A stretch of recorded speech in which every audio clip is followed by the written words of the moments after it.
So what do these Hollywood blockbusters have in common? Sonny Tilders. Not the first thing or name that comes to mind, but unbeknown to many filmgoers, Sonny was the chief animatronic engineer on these movies.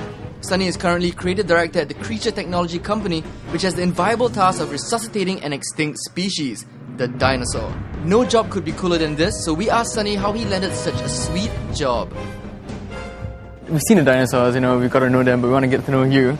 Let's hear some background, like how do you start? How do you get this job in the first place? Because it must be the coolest job in the world, right? It is a very cool job, yeah. I must admit. I don't think I ever imagined I'd be doing a job like this. I think I did graphic design. Wow.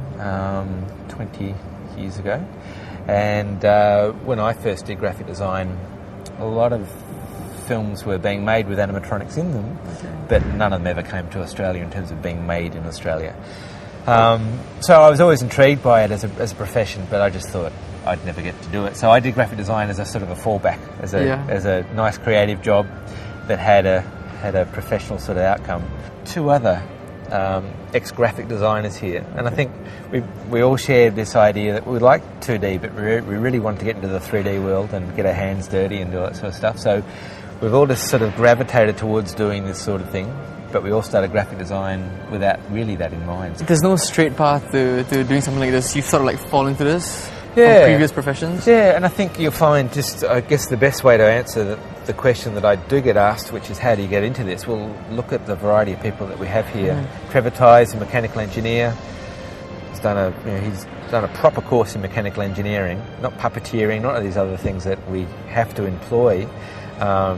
We've got sculptors here, we've got costume makers, welders, electronics engineers.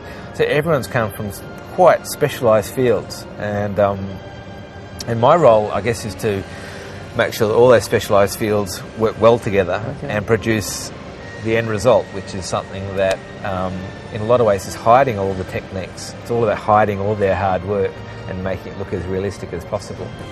Don't feel disheartened if you don't have a background in graphic design, mechanical engineering or welding.